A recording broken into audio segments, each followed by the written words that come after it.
It's very late. I should be sleeping, but today I was cleaning my phone out or doing something that scrolling IG and they're like, go into your settings and delete this. And I was deleting a bunch of shit on my phone. And then all of a sudden I found a ton of record. Oh, hi, this is Sandy. You're listening to The Lesbian Mafia.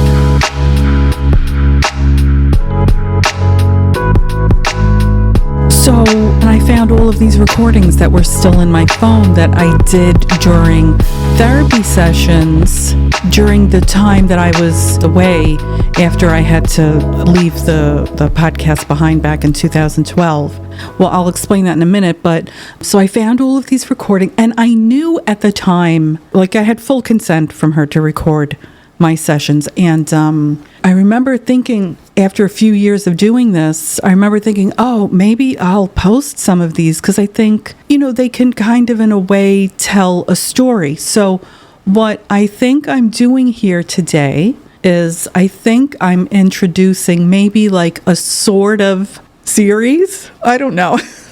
I feel like an idiot saying like, oh, I'm introducing a series, So I'm going to post maybe a few of them, and I'm going to disguise her voice, of course.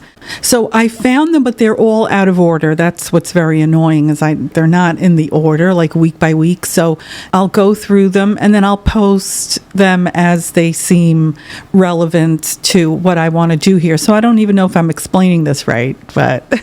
this was, the most challenging period of my life, caring for my mom, and then everything around me just fell apart entirely. The family fell apart.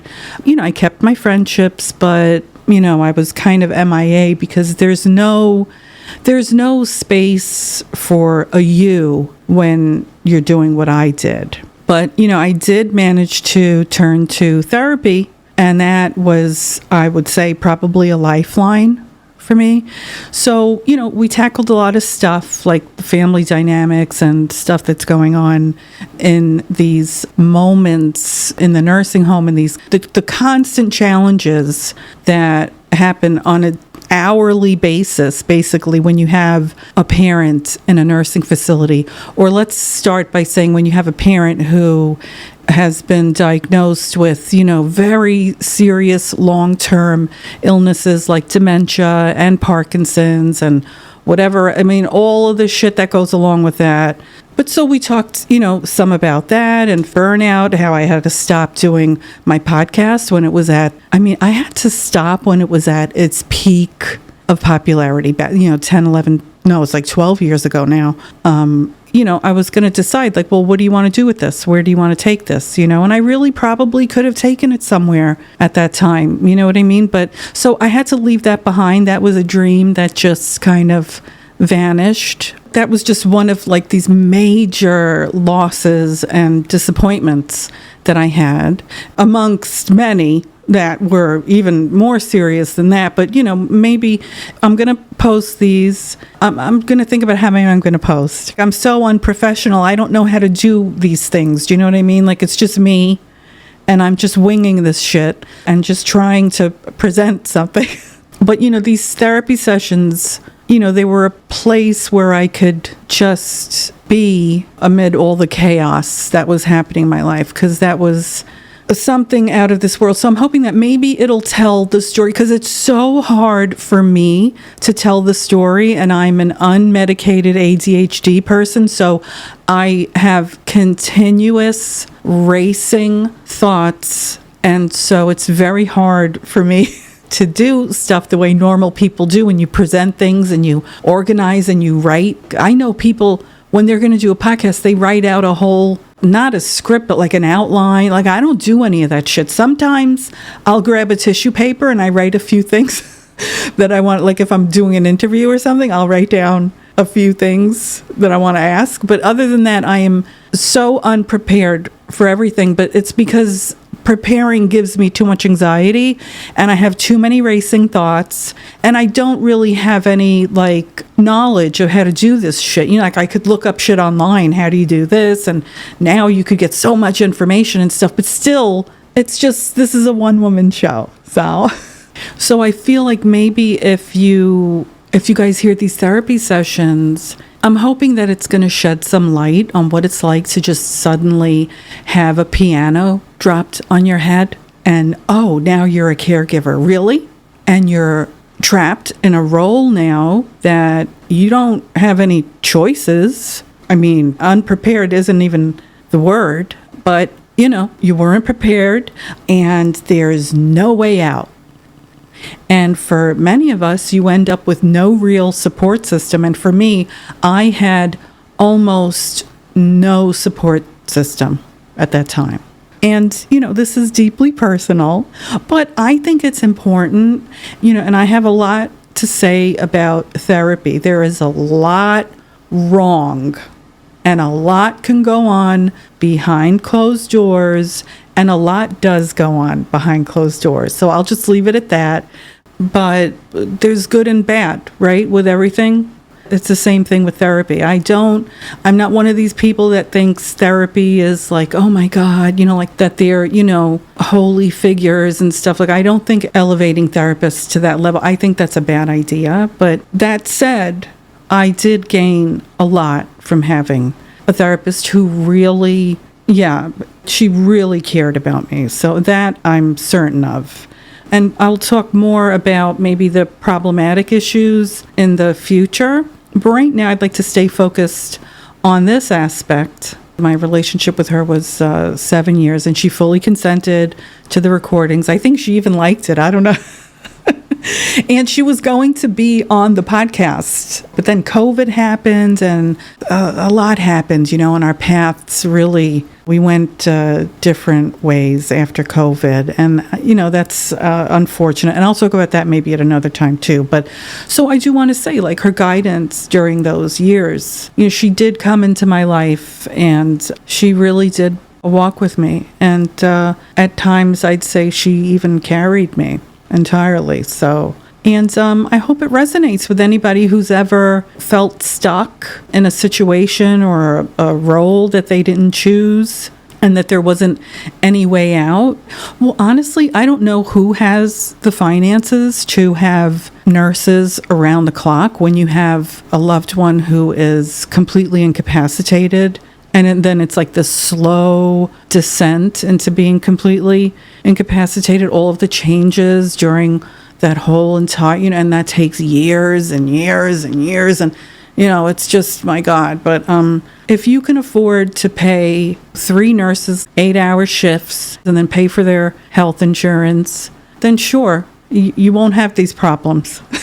You won't have to deal with that. But, for the vast, overwhelming majority, on some level, you're going to have to take responsibility for someone in your life. And it took so much out of me that I don't even know who the fuck I am anymore. I mean, that's how much of a whirlwind it is. If you really are 100% in it, like I was 100% in it with my mother. I didn't work. I was solely taking care of her. And we're not wealthy people. So there's that. I don't want to get into all the details now because I want to air some of these conversations. But for others who something like this is a long way off, if your parents are like only in their 50s and, but even then you never know, God forbid, but like, even if it's a long way off, I think it's good to know. And I could never explain it, so I don't have the language to really explain it, to really give it justice. But yeah, like caregiving is extraordinarily isolating. It's so unbelievably overwhelming. I don't need to watch scary movies. I don't like watching scary movies. I don't need to get a jolt of adrenaline because my life... My life was a scary movie. So, not everybody has these fucking hideous long-term illnesses that go on for 10, 15 fucking years where you have to watch them decline and suffer, and then you have to watch it step by step. It is fucking torture. And again, I know I've said in the past, like, I had a complicated relationship with my mom in the past, but I fucking love that bitch. It was my mother. Like, do not fuck with my mom. And that is all that happens in nursing homes, is they fuck with your mom. And sometimes they try to fuck your mom. That's another story, but let me just hear this already. Caregiver's path, a love so deep, through endless days, no time to weep. Silent courage. Okay, I don't know what to start with first. Okay, so I have like 1, 2, 3, 4. I have 6 things. I don't know if we'll get to it, but first, okay. So first thing is the nursing home that my mom's in. I'm just constantly having to. I mean, today is the 7th call I put in to get her an appointment to get her hair cut. The bank. I tried to call for literally 3 months, and no one called back. When I finally got someone on the phone, she said, "Well, I've been away.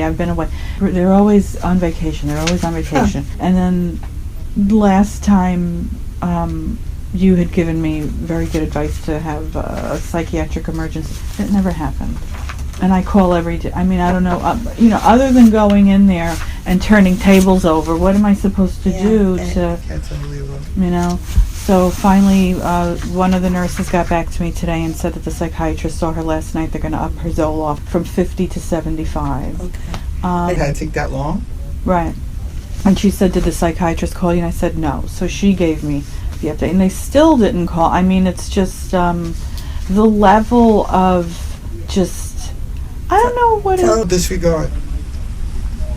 Right. Then this nurse is trying, to help. But it's a systemic issue. She had the recreational girl call me. She gets on the phone with me, and she's like, "Well, your mom always declines. She always declines." And I said, "Well, aren't you guys trained to, deal with older people who might be resistant?" So she's like, "Yeah, well, if you have any idea." Okay, I gotta go. If you have any ideas, then she's got to go. They definitely want to do bare minimum care. Because you know what? Recreational therapists are trained. You know how to engage an elderly person, and you get them involved. All right? Mm-hmm. And there are some days that they don't want to, and it really is valid to leave them alone. Right. She said we don't want to force her to do anything. Which is you don't have to force. You don't have to force. Mm-hmm. Well, my mother will say, no, I'm not interested. I'm okay, go. And she'll put, and I do have to push her, but. Well, they can say, why aren't you interested in going? Are you scared? Are you tired? Or you think that something bad may happen to you? Or you're going to try and you're going to be made fun of? They got to say, like, why are you resisting? Right. What are your fears? What are you worried about? What would interest you? And then you would start coming and joining us. Would it be making paper flowers that you could put later in your room? Would it be music that you'd like to hear? We could put that in the background. Do something, right? Like, so now you're telling me this, so I'll end up relaying that to my mom, right? Trying to encourage her, but... Yeah, because they're not going to do it. Right. Your mom is definitely, she's got some cognitive decline, but with cognitive decline, there's also depression. Okay? Yes, she's depressed. Yes. She's very depressed. Yes. She's always been fucking depressed. Even if the nursing home was, the fact is that they know they're in a nursing home, they become depressed. I would include myself in that. If I have to end up on, you can bet I will be depressed. Well, her life before was 10 times more depressing. But still, it's not home. Right. It's with strangers. Right. Because she chooses not to make friends. It's not family. Right. She made a friend. My mom knows how to make friends. I think my mom's half a lesbian. She always latches on to these weird lesbianic women. So she does have a friend. Get your mother interested. I think that's a good idea. I think she tries. I think her friend is always trying to push her. That poor thing. She's got her own problems. But she's older than my mom, but she's a lot more, mobile But so this it's very exhausting, right? Yeah. Like constantly doing this, and also the social worker. I'm very, very angry with her because when my mom was having this big episode, screaming, crying episode a week ago, I asked her, "Can you get a psychiatrist there?" So she's like, "No, they're not here on the," and she just blew me off, dismissed me. No. What's that mean? So if somebody's, an elderly person is clearly saying, the first chance I get, I'm going to kill myself, you don't call in a Right. psychiatrist? Right. And so When you have a radical change in mood and behavior like that, that's in a crisis situation. You put that crisis call in. Right. First one isn't available. Who else is on your list? Who else is on your list? Right. Or you have an acute medical situation. What are you going to wait? You bring them to an emergency. You call 911. You call the ambulance. You get them in. Yeah. So you have something going on in the premises. Somebody has to come in. Right. Well, I emailed her back and I said you weren't around, so I called and put in for emergency psychiatric, blah, blah, blah, etc. I left her a message that wasn't that nice, particularly, and she never responded to me. So. Because she knows that you're right in the best interest of your mom, that you have a right to, it should have been her job, but somebody else's job. But if you have to do it as family, you do it. You say, now, if that isn't responded to, then there's going to be an investigation. And you guys can lose your license. Good, I'm glad you did it by email. Mm-hmm. Of course she's not going to respond to you. Right, yeah, no, they don't like to do anything in the email, those people there. They're very litigious. So they really know that they're doing things where they can easily lose their license. Because the way the investigation goes, so, well, how did you handle the situation? And so they'll give them some verbal thing, and so the investigation ends. There's another woman there. Her mom is in there, and she is there every single night. And to be honest with you, she's not wrong in that she needs to be there, frankly, because the place is such a nightmare the way it's run. But they probably don't discourage her doing that because then they don't have to do their job. That's correct. You understand? So they hate her because she annoys them all the time, but also they're not discouraging. That's right. At the same time. She goes to work in the morning, then she goes from work, she goes to the home and she stays there until 11 o'clock at night. And she has a nurse there too, so that her mother, whatever, why are you paying for a nurse when she's in a nursing home? Right. But isn't that the point of a nursing home? That's right. You're right. Thieves and crooks get showers every day. My mother gets a shower twice a week. But I asked the nurse today, and she said, to be fair, that is standard. Two times a week a shower. Anyway, I'm going all over the place with that, but this is very exhausting because I was on the phone with these people all day, all the different areas of what they're not taking care of. I almost missed my appointment with you today and was going to have to do it on the phone. And part of me wants to do that kind of thing, like That's just. Okay. But the thing is like I have a tendency to want to dip out on doing stuff for myself. Okay. And letting myself get drawn into my mother's shit. Right. Which it's... Now you're going to have to put the boundaries on that. Do I need to move her? I mean, I don't know what to do. Like, this place, like, they just don't... And They're if probably all a lot like that. I move her somewhere else, is it going to be worse? There's no close... That's right. There's no close monitoring. And there's no consequences to them if they're investigated. They know that, so that's why they don't have to change. How often do you see in the news that a nursing home had to be closed down? Or that they're kicking their ass. My mother said she heard the nurse hit one of them. And I was in the room one time, and they were very rough with her. You see? And I was in the room, and and if this could happen to me, that I'm so, like, sensitive to all this stuff, like, I was sitting in the room, and I heard it, and I tried to laugh it off, like it was just, I was like, oh, she's being, whatever. And then I realized later, no, that was actually, she was being abusive, and I was in the room. Yeah. So imagine, I was just by a curtain, so imagine what they do to them. That's right. When, Right. So my mother's probably not making it up, or imagining that. Something like that, it's interesting, because even if you take a cognitive decline, the sense of your self-preservation, protect yourself, is still intact.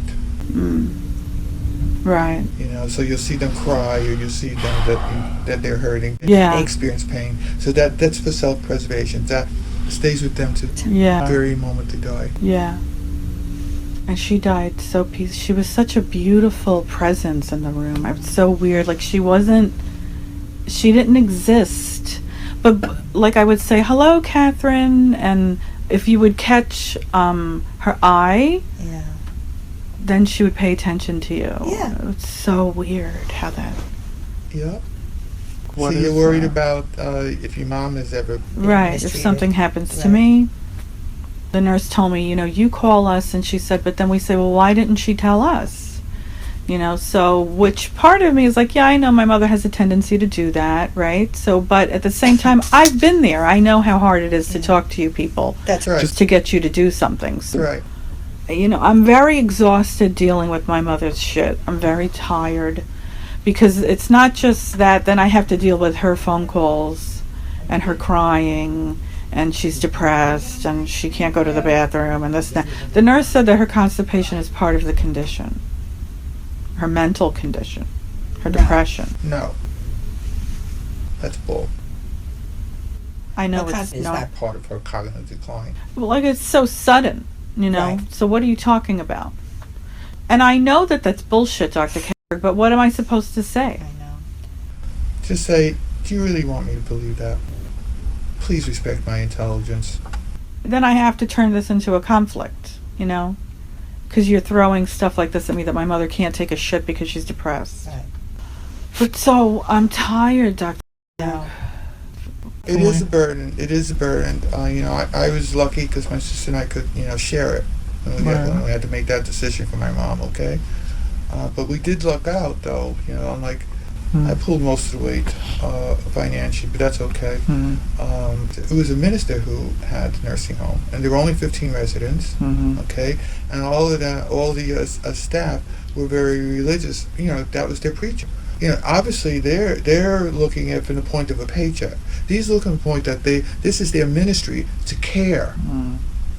All right, they're going to get paid, but that's their ministry, taking care of the sick or the elderly.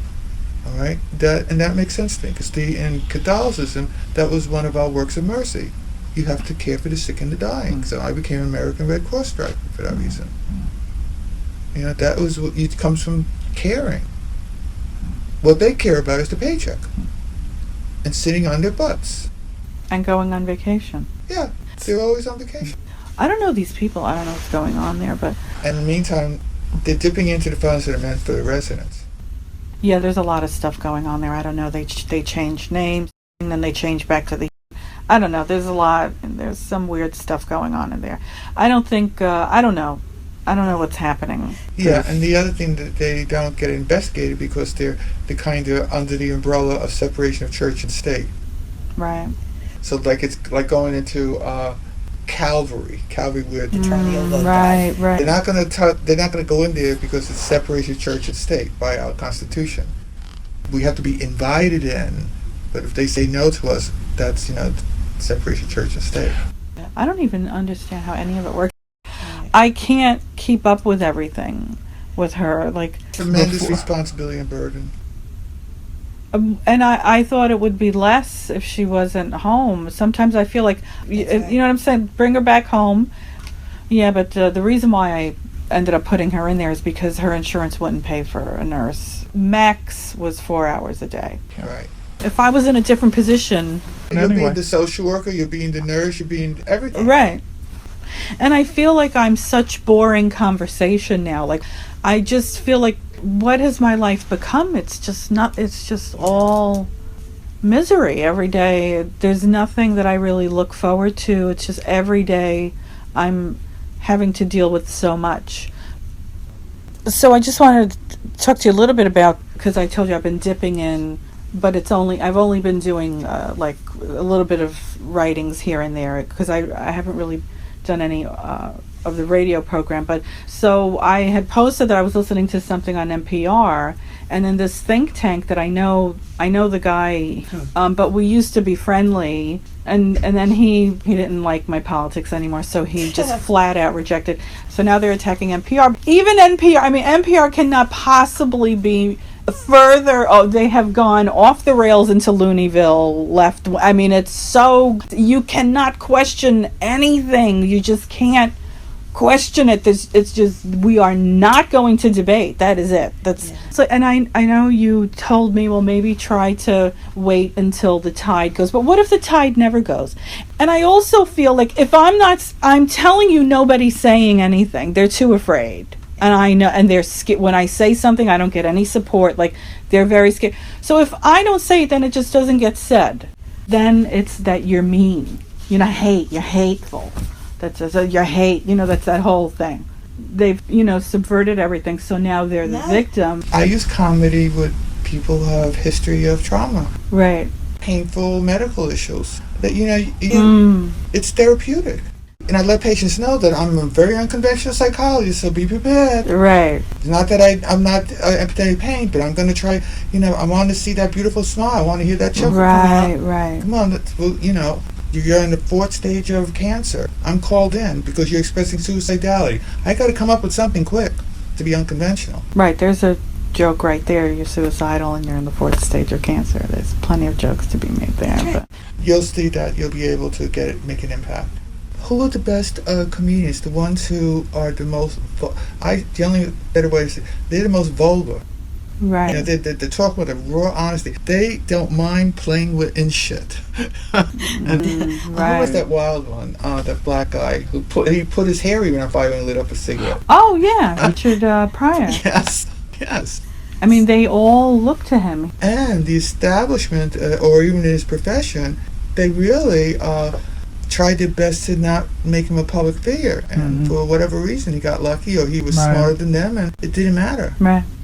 But you're not attacking them. What you're doing is you're saying that I am raising the public consciousness. You raise consciousness, and you do it through your media. Okay? You're not doing it in a threatening way. You're not in a threatening way where you're going to cause them bodily harm. Freedom of speech. I don't care if you're the extreme opponent. Okay? In the same way they have their freedom of speech, say, I'm equal. I do too. This is a group of people that they say if the psychiatrist says that you're transgender and stamps you should have a hysterectomy, and that it's discrimination if you want to try to stop that. Trans men and trans women, the ones who want to become women and the ones who want to become men, they do it for very, very different reasons. The girls who want to become males, it's largely due to trauma. And there's a lot of them detransitioning now. They're all over the internet. And they are saying, my message to therapists is, don't just say yes to everything, right? I'm the patient. I'm going to come in here and I'm going to tell you, oh, you're a transphobic therapist. But I wish that you would lead me down a path.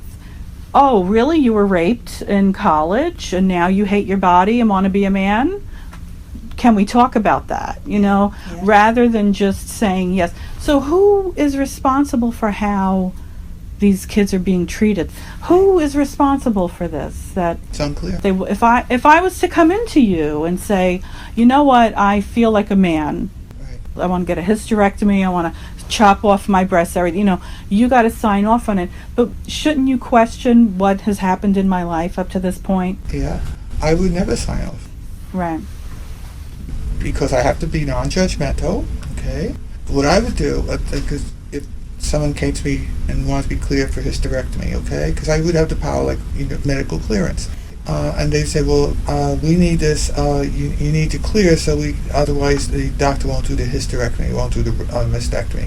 I say, I will clear with reservation. That's all you're going to get from me. Only in certain circumstances I would do that. Very rare, but I would do that. All right. But I said, no, I am not going to medically clear you, and if you're not happy with that, find somebody who's going to, because I will not. What is the standard that therapists... Who's responsible for how this agenda gets put through in the psychiatric community? I don't even know, but it should be in the field of psychiatry. Oh, that's where it's all happening, because those are the people that are... It should be in that field. I think it should be in the field of social medicine. Social sciences, right. Yeah, the social issues allowed in our society. I mean, there are these young girls, by the time they're 20 years old, they have removed their uterus, Yeah. and they've had double mastectomies, and they have Doctors broken. aren't going to interfere with that. The MDs, because that's big money for them. It's a business. So it should be in the field of social science. I know it. I think it should be just like I believe, and I finally, won my battle after all these years. I always believed that they kept autism in the field of psychiatry. No, it belongs in neurology. I proved my case, and now we do have, finally, instead of looking at it as psychiatry, with the class cases, no, not all autistic kids are like, it's got to be a continuum, and finally, it's a spectrum. How could you say that Bill Gates is a psychiatric case? Right. Are you joking? Right. We're part of that. Oh, big part. So how does that work? The psychiatrist, the psychologist. The psychiatrist, at this point, the psychiatrist, unless the individual really needs psychiatric medication, they leave it alone. Because you can't like anything. Who decided it was? In the field of psychiatry? Yeah. They did. The psychiatrists, because they know everything. They know people best. They know the mind best. Okay? Right. Stupid they are. Yeah. It's crazy. I see you next Friday, right? Okay, next Thursday. The problem is, it looks like these are social issues, right? And the development of the human species and the evolution of it. Right. Okay? But then it turns into a business. Was it the same thing with autism? Of course. So it always comes down to money. Some are doing it because they don't have much competition, because it's just like a hot issue now, and everybody's going to take an opportunity to see, like, what's this about, So they know they're going to be in the competitive market, and they got the it in their favor. Can I tell you one more thing? Yeah. It has nothing to do with me, but it's connected to me. I had a therapist before you a few years ago. She did all transgenders. She followed me on the internet, a year ago, and I see what she does. It's all like, it's just straight transgender stuff, and everything is just pro-transgender, that's not good. I can't come in as a Jehovah's Witness and I have to convert you. Right. Oh, you cannot do certain things like that. Right. She's a CSW. Oh, okay. I'll never see a CSW again. I have. As long as I live. No, they're not the best equipped for therapy. I had one social work, because it's easier for her to get a social work degree, but she wanted me to be her supervisor so she can get her clinical training. Is that okay? All right. Well, thank you for the session. I'll see you next week. Okay. Bye. Yeah, so let me just add this in here. I was talking about that woman that was in the room with my mom. At the beginning, they had her sharing a room with someone, and the person was unresponsive. And she just laid in the bed around the clock 24 hours. And sometimes she would be a little bit elevated, maybe to sort of sit up a little bit. I think they described that as catatonic. I'm not really sure, but she would just have like a stare straight ahead. And if you didn't say anything to her, she would just stay staring in that way. And if you did say her name was Catherine. So when I would come into the room every day, I would say, "Hi, Catherine." And then she would look me in the eyes. And it was just so, it's really hard to see that. So she was the story that I was telling about how the nurse was very rough with her. And as I was listening to it again, I realized that, of course, I cut too much here and then too much there. And then I didn't really tell the story. Anyway, because I can't edit. I don't know how to edit. I'm very bad at it. Anyway, so yeah, I was in the room, and it was kind of around when I first was kind of sort of getting used to this place. And, you don't really feel like your way around the place yet. We were still new. And it was very shocking to see how the nurse was treating her. So I don't know even how to describe it. It was like I just completely suppressed my feelings, and that is so not like me. Like, I don't do stuff like that. Like, I can just ignore something to cope. That's not really my usual way that I handle stuff. Like, normally I would walk over and say, "Is everything okay?" Right? I wish I could have had the foresight or the strength, or I don't even know what it is, to be honest. But I think I like dissociated entirely. And that makes me so upset to know that that happened to me and that I couldn't intervene in something that was happening right in front of me, because it was like a new experience, a new environment. I was so stressed about my mom, so upset, so depressed. It was such a horrible, I mean, you're stressed for yourself. Like, what does this mean? And what's going on? How am I going to be dealing with all of this financially? And just like the amount of stress is so unbelievable. So for that, I want to say it was probably like a minute or two where I thought it was like, oh, is she being rough with her? I think she's, because I hear her kind of like tossing the woman around in the bed. Weird. It was just a really intense moment, and I couldn't believe, what the fuck was happening. And like that nurse knew that I was new, and then I start thinking all kinds of crazy things. I'm like, is this bitch trying to tell me this is what's going to be happening to your mom if you're not here all the time, bitch? It was a very intense moment that I really didn't even fully process. Like, I did talk about it in therapy, but I didn't really fully process it until, 10 years later. So these therapy sessions were from, Jesus, I don't even know, to be honest, because I don't have any dates on them. I don't know how you can record something on your phone and it doesn't record a date. Anyway, so I could probably say it was, I don't want to say 10 years ago, maybe 8 or so years ago, maybe longer or maybe less. I'm not sure. Now that I'm kind of processing it now again as I'm talking to you, because I'm still not over it, that woman, Catherine, I hope she's looking down at me now and she knows that I really wanted to do something, but I just froze. And it's so weird because I fucking hate when people do that, when something is happening right in front of them and then you can't rely on them to be human and have a normal human reaction. Like, I fell into that. It wouldn't have taken much to get me out of it. If somebody was with me and would have said, what the hell is she doing? Let's go over and see what the fuck's going on. Like, I would have, do you know what I'm saying? So there's that. And I just wanted to make sure I got that in because I'm a terrible editor. I'm a very bad editor, because what I'll do is, and I don't even know how this happens, is sometimes there'll be 2 tracks on top of each other, if you know anything about editing. And then I end up highlighting both tracks, and I'm trying to delete a part off of one of the tracks, and then I end up deleting something that I did not intend to delete, and then it's all gone, and then I have to go back and figure out what am I going to do with this shit now? So I make my life harder than it already is with edit. Like, I already hate editing. I guess that's all I'll say about this for now. So thank you for listening. And I'm not going to be posting these all the time. I'm going to figure out how to post these and then still do the Lesbian Mafia podcast. Maybe I should name this something different. I'll put it in the title. I'll name it something different so that if you're not interested in this type of content, you'll know, and then you don't have to click on it to listen or whatever. But yeah.